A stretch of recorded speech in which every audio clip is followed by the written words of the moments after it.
I sat in that church pew watching Amanda rehearse her walk down the aisle in her white dress, and my heart felt full. This was the woman I was going to spend forever with. The woman who valued purity, who wanted our wedding night to be sacred and special. She had told me from day one that she was saving herself for marriage, and I loved her even more for it. I respected her faith, her boundaries, her beliefs. I never imagined the person I trusted most would be the one to shatter everything I believed in. Before we dive into how the person I was ready to spend forever with destroyed that trust in the most unthinkable way, let me ask you something. Where are you watching this from? Drop your location in the comments below.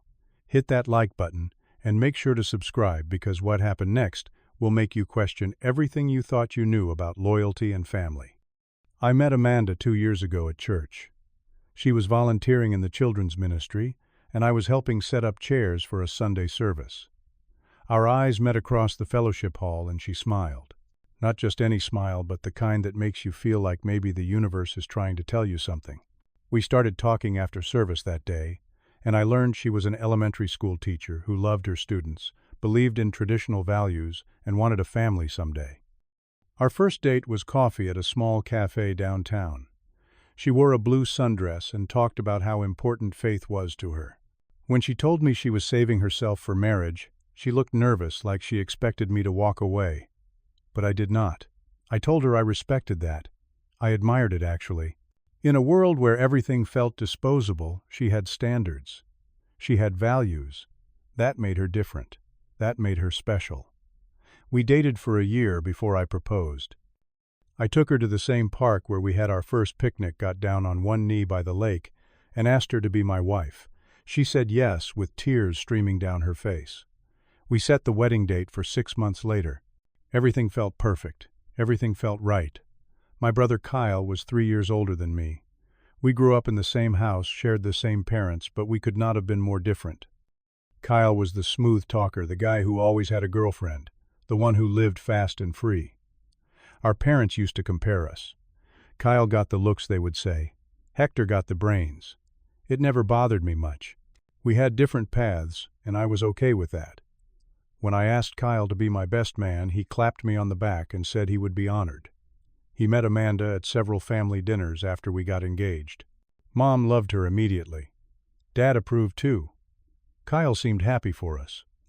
He joked around with Amanda, made her laugh, and I thought it was great that my fiancé and my brother got along. Family harmony mattered to me. But then, 3 weeks before the wedding, things started to shift. Amanda became distant. She stopped texting as much. When I would call, she would say she was busy with parent-teacher meetings or grading papers. She started having more evening commitments, faculty meetings that ran late, wedding planning sessions with her bridesmaids that somehow always happened when I was working. Her phone rang constantly and she would step outside to answer. When I asked who it was, she would say it was her mom or her sister or a friend from work. One evening I decided to surprise her. I stopped by her apartment with takeout from her favorite Thai restaurant. When I knocked, it took her almost 2 minutes to answer. When she finally opened the door, her hair was messy and her face was flushed. She seemed startled to see me. "Hector, what are you doing here? I brought dinner. Thought we could eat together." She hesitated, blocking the doorway. "Oh, that is sweet, but I am really busy with wedding planning right now. Can we do this another night?" I looked past her into the apartment. Everything seemed normal. No one else was there. Maybe I was being paranoid. "Sure," I said. "No problem." When I tried to kiss her goodnight, she turned her head so my lips caught her cheek instead of her mouth. She said we needed to be careful, that we should save our affection for after the wedding to make it more special. I drove home feeling confused, but told myself she was just stressed about the wedding. Around the same time, I noticed Kyle was acting strange too. He came home late most nights. When Dad asked where he had been, Kyle gave vague answers. Hanging out with buddies. Catching a movie. Running errands. Nothing specific. But I did not connect the dots. Why would I? These were the two people I trusted most in the world. 2 weeks before the wedding, I left work early. I had caught some kind of bug and felt miserable. My boss told me to go home and rest. Instead of going to my apartment, I decided to stop by my parents' house to pick up some wedding decorations Mom had been storing in the garage. I pulled into the driveway at 2:30 in the afternoon. Both my parents worked until 5, so the house should have been empty. But when I used my spare key to let myself in, I heard sounds coming from upstairs. At first I thought maybe Mom had come home sick too. Then I heard voices. 2 voices. One was definitely Kyle's. I stood at the bottom of the stairs, my stomach churning.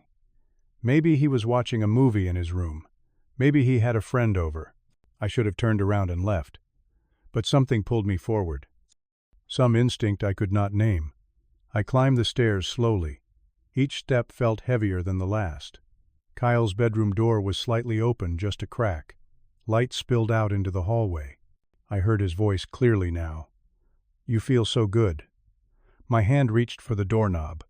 I pushed the door open. Time stopped. Amanda was there. In Kyle's bed. With Kyle. Her hair spread across his pillow. His hands on her body. They were so focused on each other that they did not hear me at first. I stood frozen in the doorway, unable to move, unable to breathe, unable to process what my eyes were seeing. Then Amanda saw me. Her eyes went wide with terror. She screamed and grabbed the sheet, pulling it up to cover herself. "Hector, oh my God." Kyle sat up, and what shocked me most was that he did not look guilty. He did not look ashamed. He looked annoyed, like I had interrupted something important. I could not speak. My mouth opened, but no words came out. My brain could not form thoughts. This was not real. This could not be real. Amanda was crying, now scrambling to find her clothes. Kyle just sat there watching me with an expression I could not read. I turned and walked out. My legs barely carried me down the stairs. I heard Amanda calling my name behind me, but her voice sounded like it was coming from underwater. Everything felt distant and strange, like I was watching this happen to someone else. I made it to my car somehow. I sat in the driver's seat, gripping the steering wheel, and that is when it hit me. Really hit me. The woman I was supposed to marry in 2 weeks had been sleeping with my brother. My brother. The person who was supposed to stand beside me at the altar. The person who was supposed to have my back no matter what. I do not know how long I sat there. Eventually I heard footsteps. Amanda appeared at my car window, now fully dressed, mascara running down her face. "Hector, please." "Let me explain." I rolled down the window. My voice came out flat, emotionless. "How long?" She wrapped her arms around herself. "What? How long has this been going on?" She looked at the ground. 2 months. 2 months. We had been engaged for 7 months.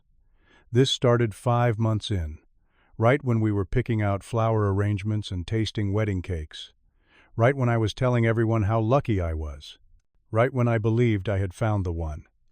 "Why?" The word came out as barely a whisper. Before Amanda could answer, Kyle walked out of the house. He had put on jeans and a t-shirt. He stood next to Amanda, and the casual way he did it made me sick. Like this was normal. Like this was fine. "Look, man," Kyle said, his tone almost bored. "It just happened. She needed someone who actually knew what they were doing." I stared at him.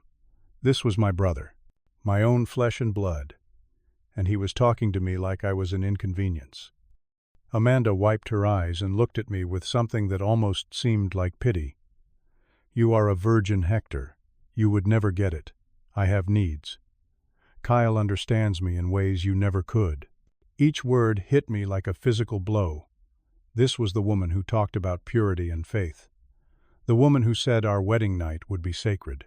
And she was telling me that my inexperience, my respect for her boundaries, somehow justified what she had done. My hands shook on the steering wheel. "So everything you said about saving yourself, that was all a lie." Amanda's face crumpled. "It was real at first. I meant it. But then I realized I could not wait forever. Kyle was there when I needed someone. He made me feel alive." Kyle actually smiled. Actually smiled.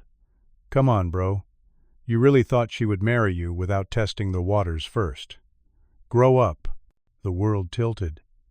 Everything I thought I knew, everything I believed about these people shattered into a million pieces.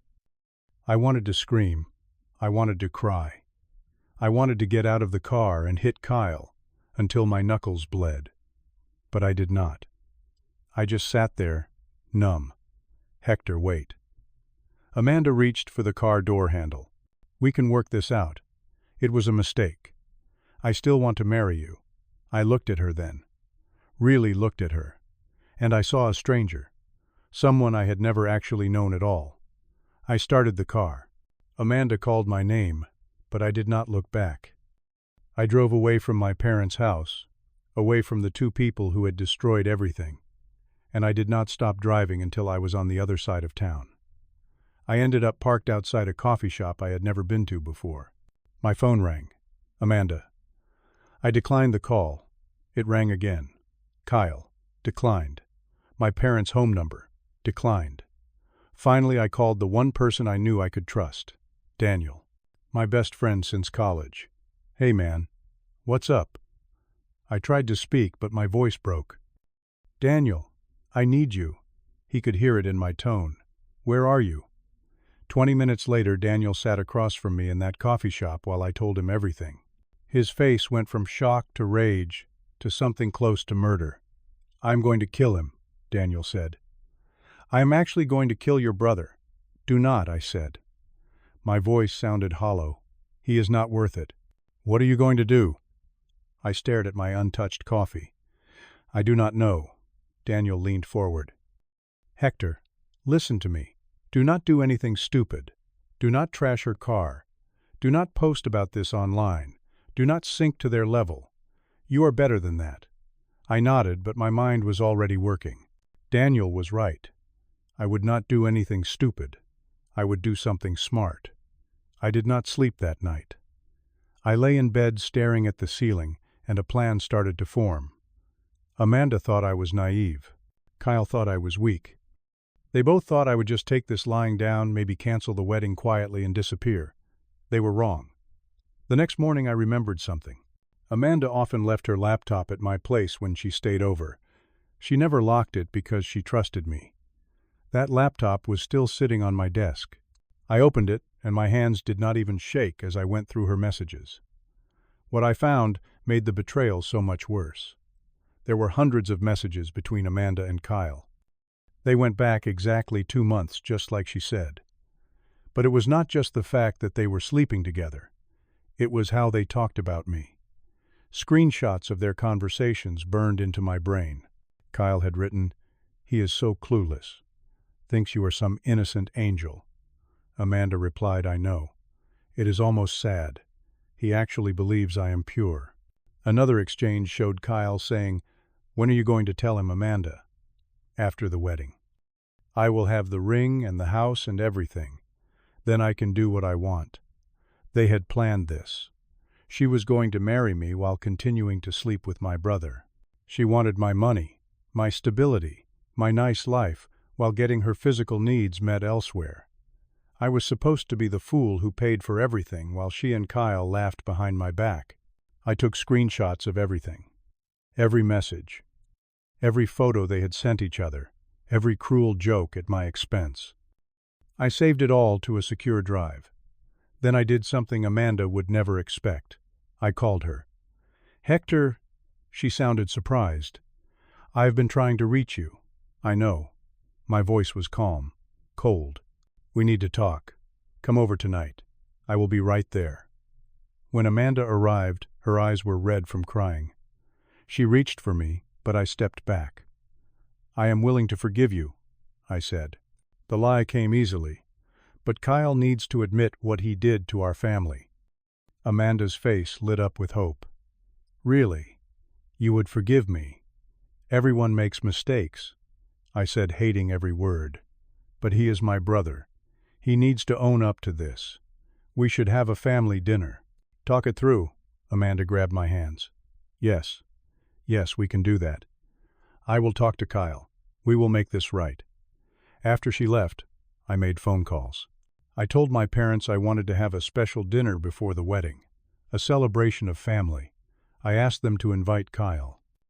I called Pastor Williams from our church and invited him too, saying I wanted his blessing before the wedding. I reserved a private room at an upscale restaurant downtown. I told everyone it was a surprise for Amanda, a chance to honor her before our big day.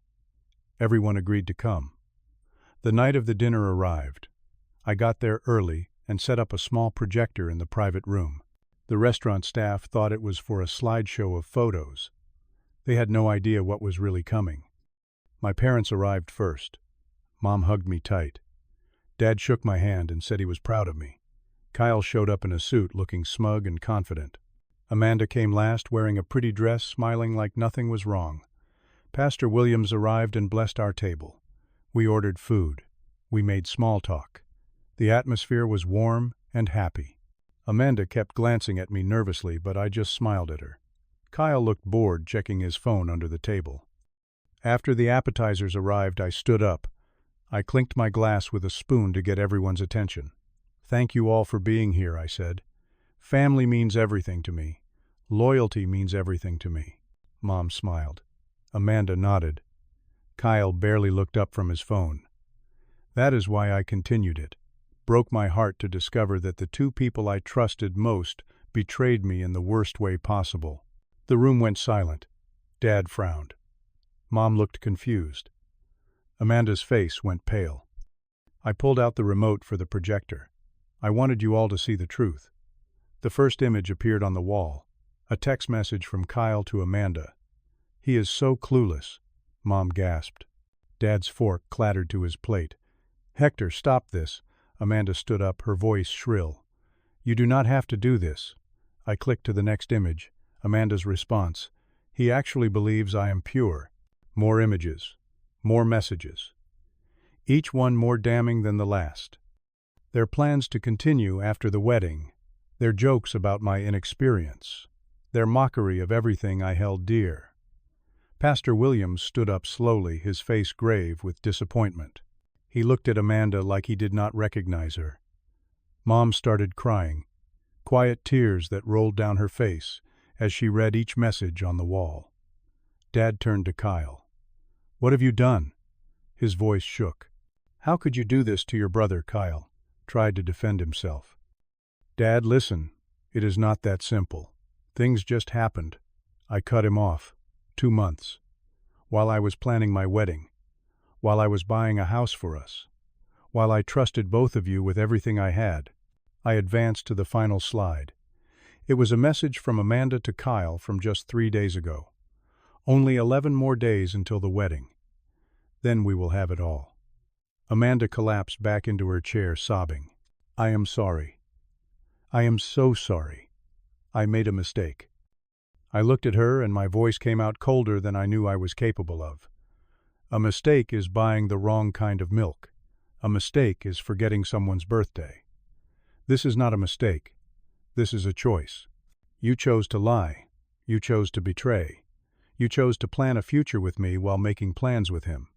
I turned to Kyle. "You said I would never get it because I am a virgin. You are right.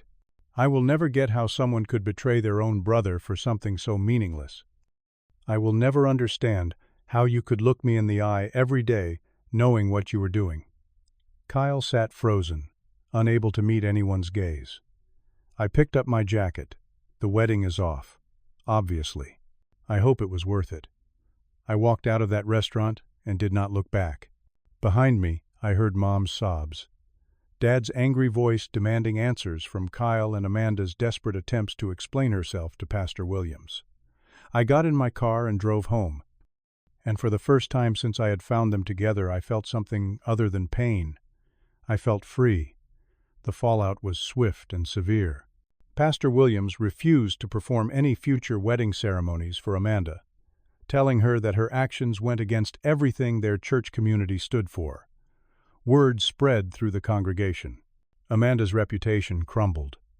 The woman who had presented herself as virtuous and pure was exposed as a fraud. Kyle faced his own consequences. Dad told him to move out of the house. The look of betrayal on our father's face was something Kyle would never forget. Mom could barely speak to him. The son she had raised, the boy she had loved, had done something unforgivable to his own brother. She cut off all financial support.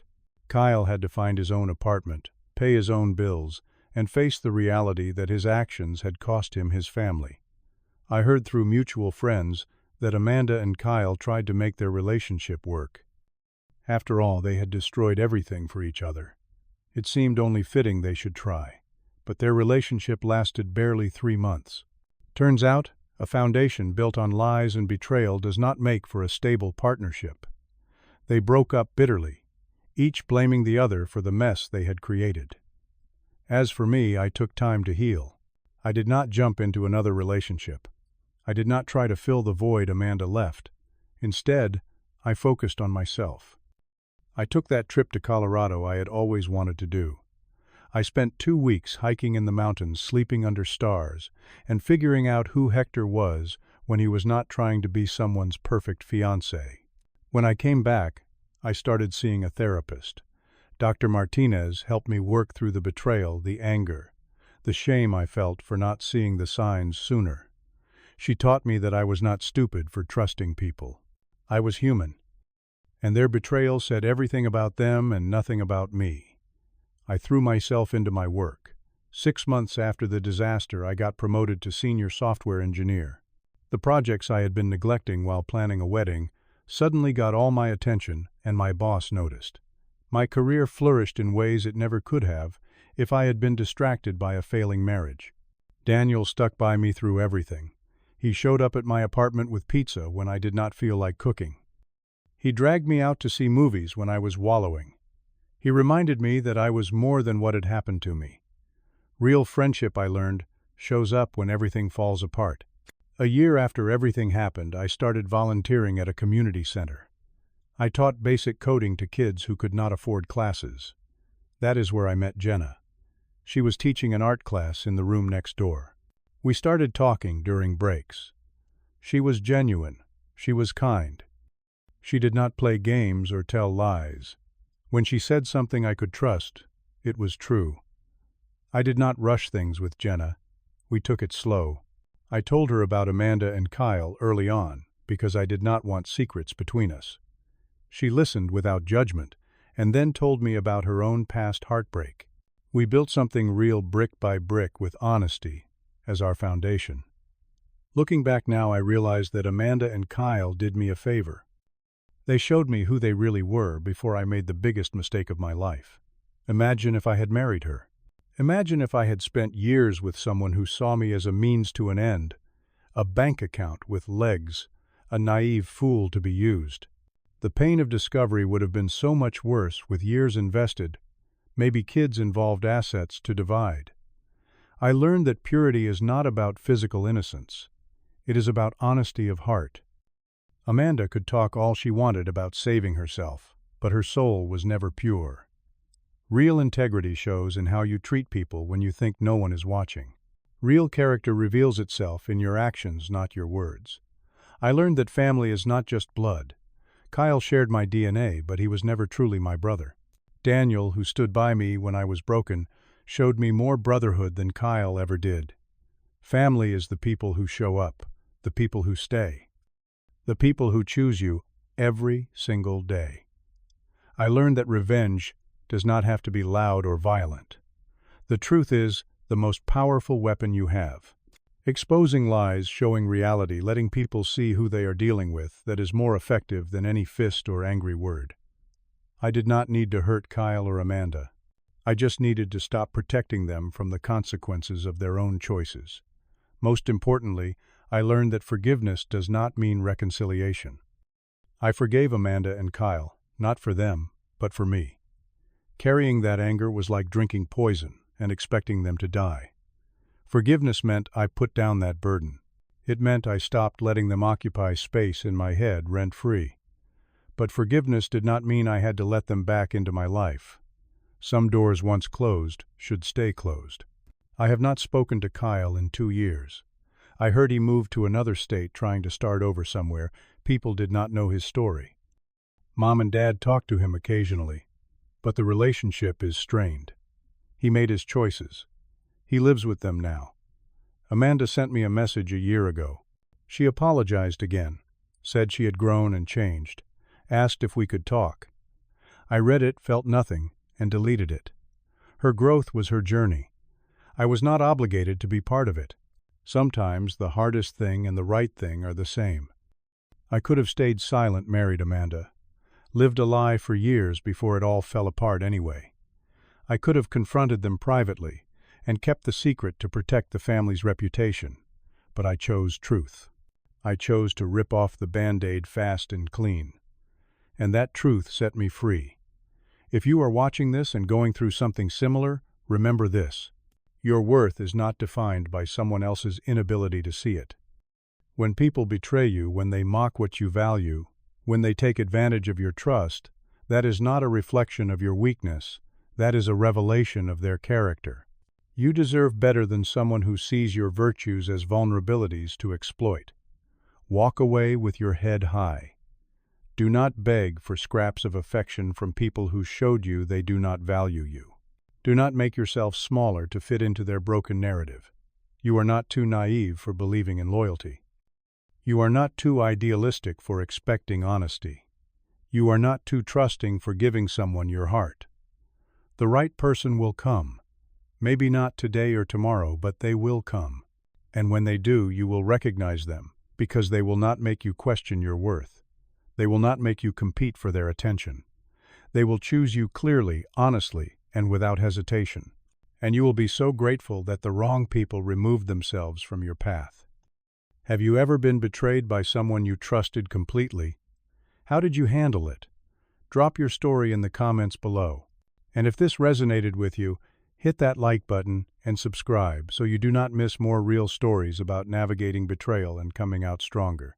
Share this with someone who needs to hear that they deserve better. Thank you for listening to my story. I hope it helps someone out there feel less alone.